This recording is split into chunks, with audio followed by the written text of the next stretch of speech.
Hello and welcome to Musical Talk, the UK's independent musical theatre podcast. I'm David Kingsmill, and I hope those of you who might have grown slightly tired of my voice over the last couple of weeks in my discussions with Thos will put that aside for one more in order to listen to the broadcast this week. For this week we are talking about one of the grand dames of musical theatre, but in a slightly different field. Dorothy Fields may not be a name that is well known to some of our listeners, certainly not perhaps as well known as such as Jerome Kern, Arthur Schwartz, Sigmund Romberg, Cy Coleman, or Quincy Jones even. However, these are all people that she has collaborated with, in her field as lyricist and sometime book writer of musical theatre and Tin Pan Alley songs. Many of her songs indeed have become very well known. She is responsible, for example, for The Way You Look Tonight, On the Sunny Side of the Street, I Can't Give You Anything But Love, and indeed Big Spender, the last of which telling many of our listeners that she worked on Sweet Charity with Cy Coleman. But I'm getting slightly ahead of myself. There seems to be some discrepancy as to whether Dorothy Fields was born in 1904 or 1905. However, she was born as the daughter of Lew Fields, a highly successful actor on the vaudeville stage. Early on in her life, Dorothy came into contact with J. Fred Coots, and they wrote a couple of songs together. However, although these were never published, it gave Dorothy a taste for lyric writing, and she decided that she wanted to pursue that as a career. She then met Jimmy McHugh, and therein lies a little bit of history, for together they wrote 155 songs, from the mid-20s to the mid-30s. She found her own success in this field in the revue Delmar's Revels with the song I Can't Give You Anything But Love, which let her into her easy writing style, which has led Stephen Sondheim to say, "What I like best about Dorothy Fields is her use of colloquialism and her effortlessness, as in Sunny Side of the Street, which is just perfect as a lyric." This song indeed came from this same period of writing. Hollywood also became a very, very attractive opportunity for Fields and McHugh, and they wrote songs for many films in the early 30s in particular. Fields eventually began to work further afield and started collaborating with other songwriters, including, perhaps most significantly at this point, Jerome Kern. This led to a fantastic collaboration, which was the film Swing Time with Fred Astaire and Ginger Rogers. Most notable in this particular case was the song The Way You Look Tonight, which has not only become extremely well known, but was also the winner of an Oscar award for Best Music. She had been nominated previously with Jerome Kern and Jimmy McHugh for the song Lovely to Look At, but this was her first and only Oscar win. However, this was not the only award that she won, for she picked up a Tony some 20-odd years later for the musical Redhead. Later in her career, Fields would develop the idea of writing a musical about Annie Oakley. Intended to be written with Jerome Kern, sadly his death rendered that impossible and Irving Berlin stepped in. Annie Get Your Gun, which opened in 1946, was an incredible success. Although the remainder of the 40s would be quite quiet for her, Redhead's appearance in 1950s would garner a Tony Award, the last show that she would work on for a while, due to the passing of both her brother and her husband. She swore off writing for the first part of the 1960s, but was lured back in by Cy Coleman. She came straight back in and wrote Sweet Charity, and therein lies what I feel to be one of her most famous works in contemporary audiences, especially since its recent revival. Fields continued writing, although to varying success. Her final major show was in 1973, and was another partnership with Cy Coleman, Seesaw. It was early in the next year, 1974, that Fields sadly died at the age of 69 years. However, her legacy is simply, I will confess to being what I'm sure is one of many people out there who didn't really know Dorothy Fields' work well until I had the fortune to be assistant musical director for Trinity Laban's production of Sweet Charity in June of last year, 2011. Sweet Charity has been a favourite show of mine for some time, but I am always amazed by the lyric writing in it, and obviously working on the show caused me to look into it deeper, and that is when I began to realise the extent of Dorothy Fields' work. I spoke to Sarah Travis not a couple of weeks ago at the time of recording about the upcoming revue in London, The Sunny Side of the Street. At time of broadcast this will have been running for a week, and I am indeed going to see it the day that this comes out. and I'm very excited to see what people have done with Dorothy Fields' work. So let's hear my conversation with Sarah Travis about Dorothy Fields, her lyrics, the sunny side of the street, and a few other bits and pieces.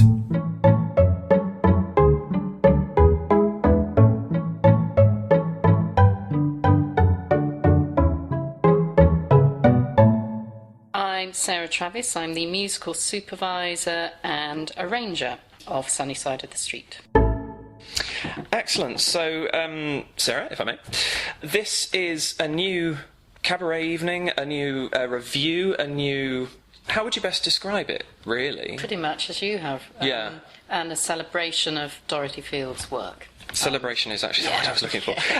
Yes, so there you have, in a nutshell, what it's about. Here's this wonderful lyricist who was born in the 1900s. There seems to be some mix as to whether it was 1904 or 1905, but lived through to the 70s, and in that period of time wrote a wealth of lyrics. She did. Books as well, but more than anything else, a wealth of lyrics, and contributed to some of the great musicals. Yeah. I mean, I would imagine that in and of itself is what has inspired an evening like this, is it? I think so. I mean, it was actually Tim MacArthur, the director's idea originally, and he actually rang me up and said, would you be interested? And when he said Dorothy Fields, I thought, well, I know she wrote the lyrics to Sweet Charity, and she wrote the book to Annie Get Your Gun, but after that I was sort of struggling, if I'm honest, to know what songs that she'd been involved with. And when I started researching the material with Tim, it was just astounding and she really is undiscovered. Apart from the musicals she wrote on, the actual songs she wrote for the early revues that she did, the Jimmy McHugh the revues, and the songs she wrote with Jerome Kern, songs like A Fine Romance, The Way You Look Tonight, I Can't Give You Anything But Love, Sunny Side of the Street, and so they go on. It's like, oh, she wrote that one. Oh, she wrote that one. And it's like, well, why don't we know more about Dorothy Fields? So I'm thrilled to be doing something, and to especially do it with 5 wonderful leading ladies that we have.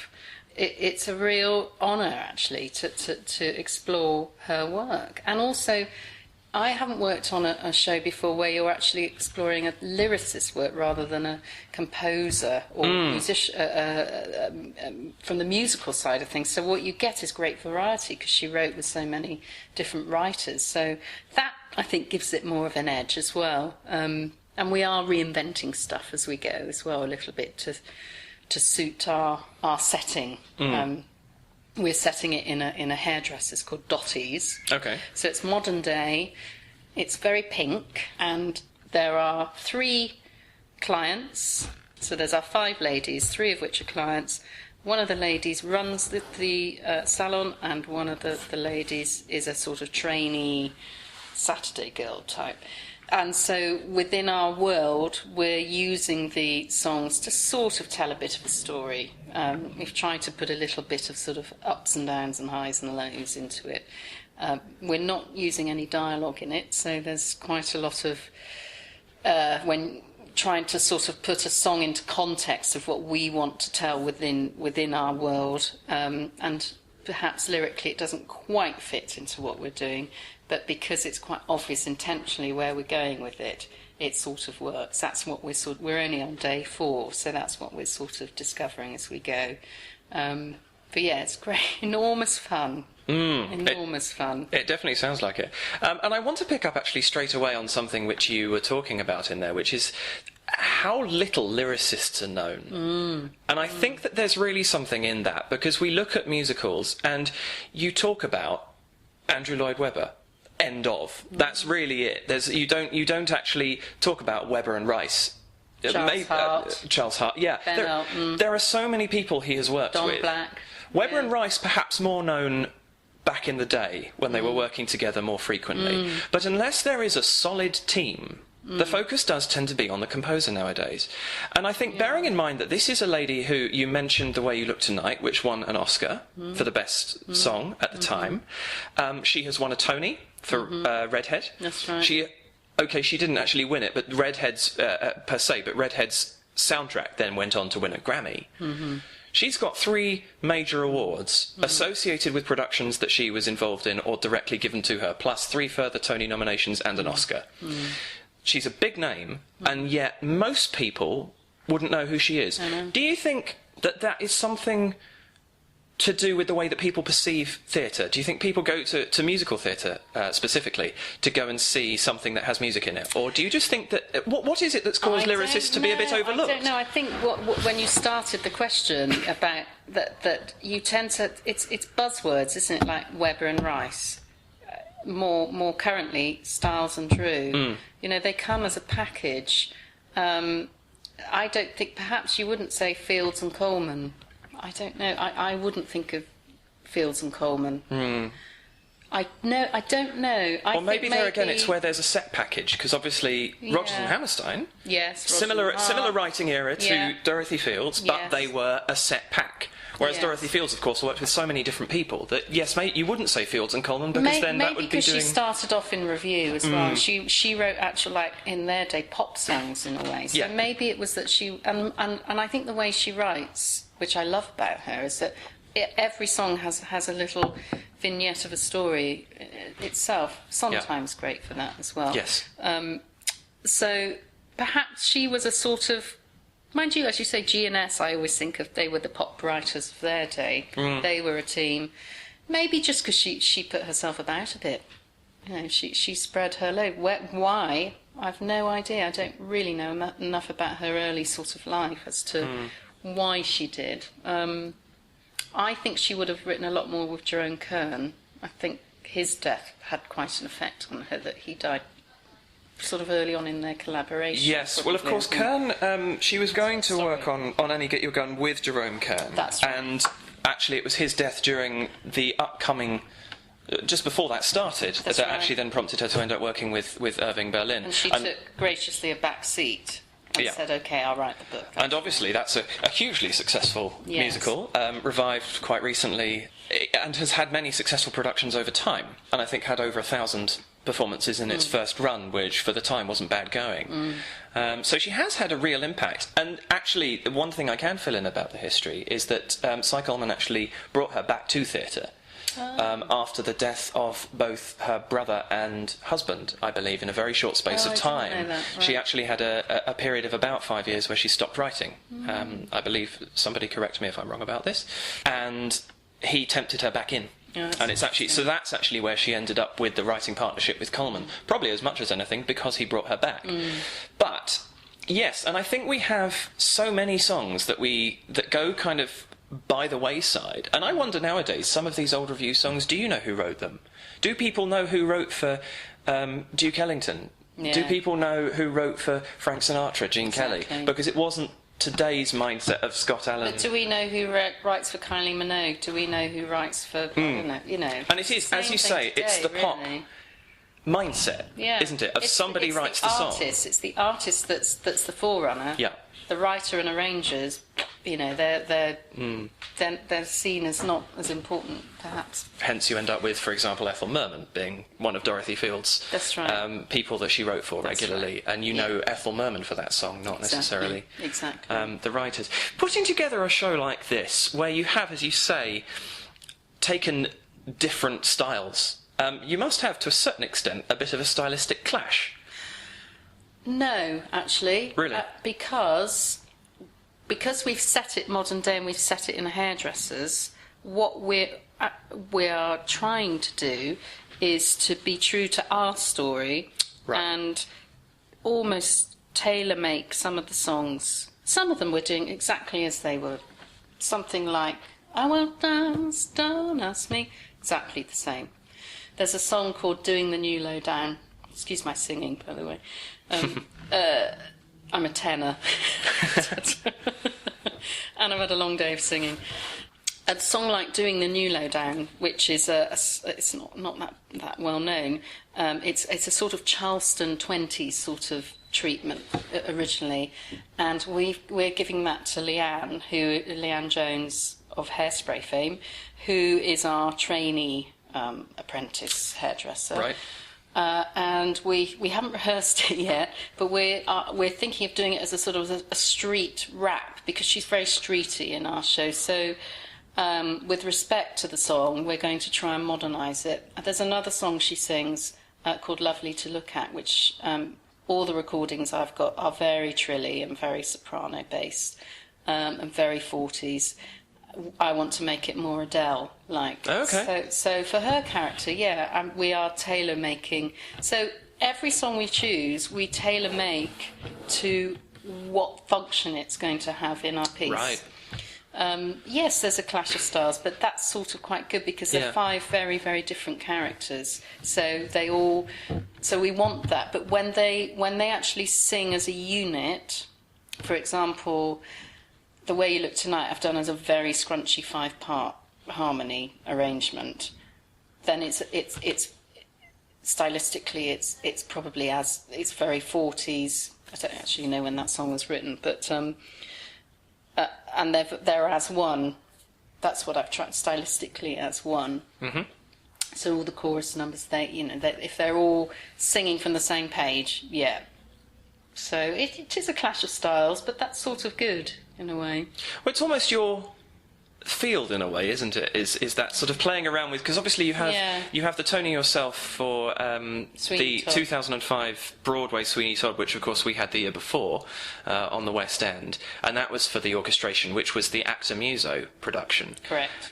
So you have and that was even highly regarded by Sondheim for what you did with it, I believe. It was a different, I think what's so lovely about Sondheim is that, and for a show as so well crafted as Sweeney Todd, he's very generous, and that there are so many different. Well, the one on at the moment I think is fantastic. Agreed. With at the Adelphi. So he is very generous in that he embraces different treatments of his show, and I think he's very open to reinventions, and I think he let us do quite a lot with it, probably that he hasn't let before. Yeah. But then it can work on a huge, it was done at the Opera House. I think the year before we did it, I went to see production at the Opera House, and it was on a huge scale, and it works just as well. But that's credit to his work. But I like reinvention, and I like this sort of work. So, and I think it's interesting, rather than having a grand piano and 5 stools, and we all do a sort of side-by-side by Dorothy Fields, that we actually, and that's credit to Tim as well, that we want to give it a different world. We want to explore different ways of using the material, and certainly it's very much character-led and quite modern. So, and because her lyrics are so fantastic, it lends itself. So our job is, well, I wouldn't say easy, not after the day I've had. Note bashing, 5-part. If I just say, we're sat in the rehearsal room, and 20 minutes ago the cast left, and they left with headaches. So they'd had enough. So. Oh, bless them. Yeah. But it's perhaps easier than it could have been if you'd been working with somebody who wasn't as accomplished at lyric writing as Dorothy Fields is. No, definitely. Definitely. And it sounds like that would also lend itself to what you're doing as well, because you can, to a certain extent, mess about with the music, because it's actually the lyrics you're celebrating. That's right. That's right. Absolutely right. And mucking about with the music hopefully with respect to the original. Of course. Which I'm used to doing, as you say, in acting musician work. I have to reinvent stuff. There's no other option. But to a lesser extent you get it anyway, because whenever a production is put on, they may keep similar instruments, but most people will try and modernise a production at least a little bit. And I know when the first production I ever musically directed was Anything Goes. Oh, right. And one thing I remember, I bought the 2003 soundtrack and went home and listened to it as soon as I knew I'd got the job, and I was very excited about all this, and I listened to the wonderful There'll Always Be a Lady Fair, which has this massive swing time section for about a minute in the middle of it, and I got the score and it's not there. And it's something the MD had obviously had a bit of fun. They'd wanted a dance break. Maybe the choreographer had said, give me something to do with this quartet. Exactly. And in goes... So there is a lot of playing around. And of course, Annie Get Your Gun, when it was revived recently, was done with... was it 4 upright pianos? I didn't see the production myself. But they completely reinvented the orchestration for that. And I myself have played a 2-piano version of My Fair Lady. So it does happen. And I think there's...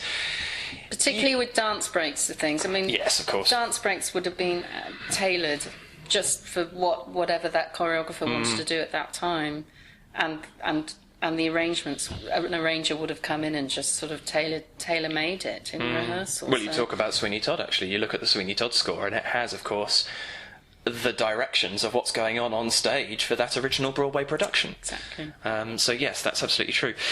Now tell me, you've got somebody here who has written, if my sums are correct, over 4,000 songs? Probably, yeah. 400 songs, I beg your pardon. 4,000. How do you pick one evening's worth of entertainment from somebody who's written so much and so much of quality? Okay, well, first of all, I think we wanted to do some of her more well-known ones. We had to put a few of her well-known ones in, and of course, because they're brilliant. I mean, we could have done a whole evening of Sweet Charity, because every song in that, for me, is a masterpiece. Agreed. I think we're doing about 4 from that now. It's a good question, because some of them are very difficult to source as well. Some of the really old ones. I've got some old LPs that I had to buy a new needle for to listen to them. I think in a nutshell, we had sort of ideas for our characters, and we had ideas for journeys of where the show was going to go. We knew we wanted big numbers at certain points in the show. We knew we wanted an encore that has "It's not where you start, it's where you finish" into "Nobody Does It Like Me," because they're big sort of kick-ass sort of... Fair enough, yeah, I'll go with that. Big Broadway Damey sort of numbers. There were some songs I found I thought we have to do this song. There's a song called Just a Little Bit More, and you're going to ask me where it's from, and I can't remember. It's the most beautiful, beautiful song. There's a song called April Fooled Me. Beautiful. That's a Jerome Kern. And I thought, well, they're so beautiful and so not that well known. We had to get them in. So yeah, there was a little bit of that. A little bit, we need a song that sort of says this, and then we trawl through and sort of try and find. So it's a bit of both, really. And what do you think the reception of some of the older songs that you're using? Obviously, Fields was a Tin Pan Alley lyricist, had you can you see all those old videos of people, the Gershwins. I think there's a few of theirs where you see them going into a little studio on Tin Pan Alley with a little chap there with a piano who would just sit there and play these songs, and they were to an extent of their time. Obviously you're reinventing them, but what do you think of the reception of that kind of music nowadays, where even in musical theatre, to an extent, there is a flood because of modern technology, because of the internet, because of things like YouTube in particular. There is this flood of new writing out there. How do you think these older songs actually stand up?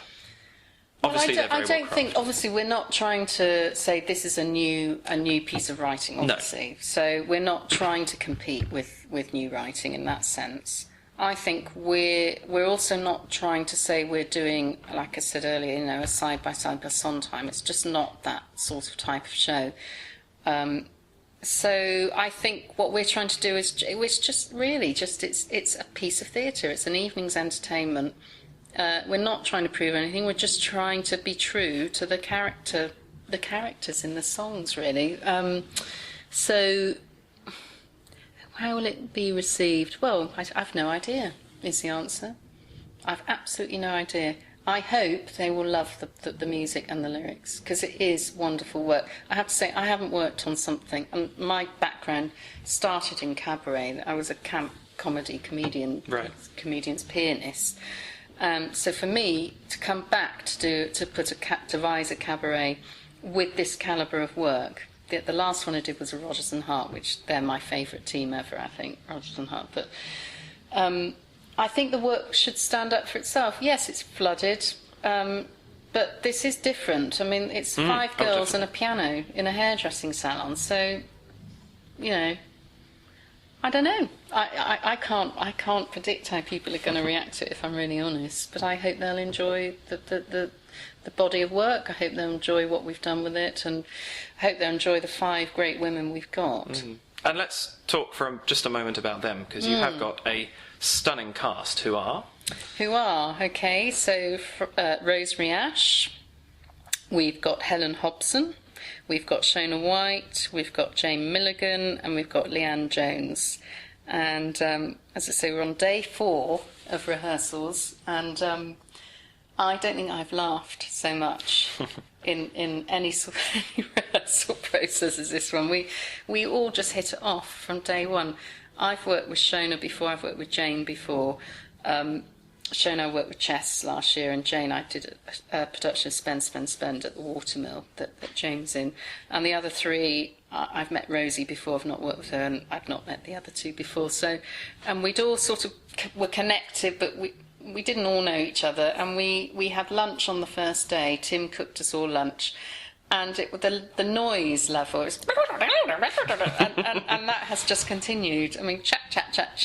And we're all sat on this long table in the rehearsal room with our scripts, and we're all sat around it. And it's just like every so often I look up from the piano, and it looks like this sort of... It's like Women's Institute sort of committee. Or the Vicar of Dibley sort of scenario. No, they're tremendous. They are tremendous, all in their own right. You know, they're all leading ladies in their own right, and they have a wealth of experience to bring to the table. But what I'm thrilled about, that when the 5 of them sing together, they sound absolutely brilliant. Their blend is wonderful. So I'm finding that very exciting to work with. So. And of course, this is the 3rd of these composer reviews, or lyricist reviews in this case, that Tim has done. That's right. There was the Rodgers and Hart one a couple of years ago, and he did a Sondheim one. Lesser known Sondheim, I think it was, wasn't it, last year? Yeah. Were you involved in those? Or No, was that? No. No. Okay. But obviously this is now an established series. Do you see this continuing? I think Tim would like to, yeah. I mean, it's Tim's baby, really. Yeah. Yes, I think he's...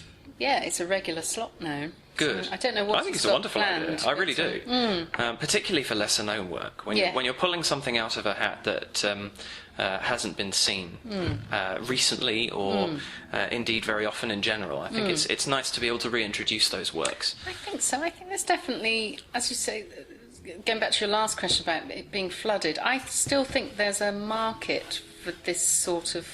There's not enough cabaret, full stop. I agree. So, and Jermyn Street's a great space for cabaret, so which is why I wanted to do it, and to work with 5 great women and to work on this material. It doesn't come around very often. So in that way, I think there is a place for this. You know, it's not trying to compete with, I don't know, Top Hat or whatever is on in that style at the moment.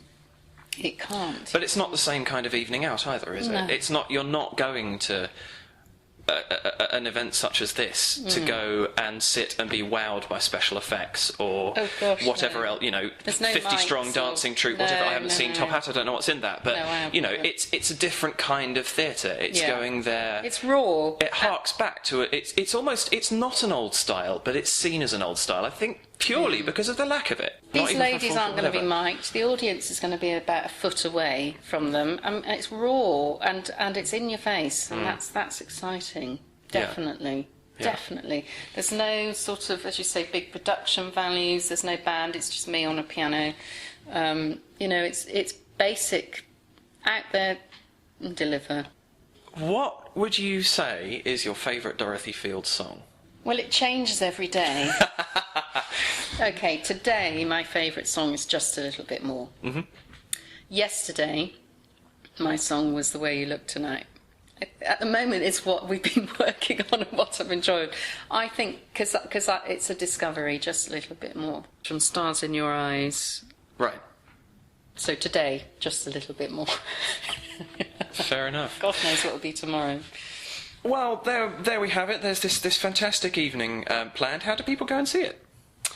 Well, we open first preview Tuesday the 19th of June and press night the 21st. going on until the 7th, I think, of July at Jermyn Street Theatre. I don't know the box office number by heart, but... It is 020-7287-2875. Brilliant. Please come. I think it'll be an interesting evening. Great cast, great production team, and great songs. I think you've kind of... That's what you need. That's all you need. No pressure, then. No, absolutely none. Heaven forbid. No, I mean, to me, it's a wonderful concept. That's thanks to Tim. I think Tim's come up with a brilliant idea, actually. And I think this in particular, and I think introducing people to somebody where people know so much of their work and don't necessarily have the foggiest idea that it's them that's written it. Exactly, and there will be some gems also that they think, gosh, that's a beautiful song. Why haven't I heard that before? Yeah. And I don't know why we haven't heard some of those songs before, because they are absolutely stunning. So, yeah. Well, there you go. Fingers crossed. Come and see the show. Please. Thank you very much, Sarah. Thank you very much. So there you have it. The Sunny Side of the Street. Running until the 9th of July at the Jermyn Street Theatre. I really do recommend that you go and see this show. If for no other reason than to take up the opportunity of learning a little bit more about one of the very influential people in musical theatre, but one of those who perhaps lives a slightly quieter life in her legacy. And maybe out of this we can also all take some little measure of the idea that it's not such a bad idea to pay attention to the lyricists of shows either. Because who knows, you might actually be able to discover a show simply because you like the lyricist's work somewhere else. Although they have their own style, the musical style could, of course, be completely different. That's it from me for another week. I'll be back in a few weeks' time talking about the in-between, and I'm sure that you'll be hearing from Thos and myself regarding our imminent trips to Edinburgh. In the meantime, I wish you well. Enjoy the many treats that the theatre has to offer, and I will see you in a few weeks.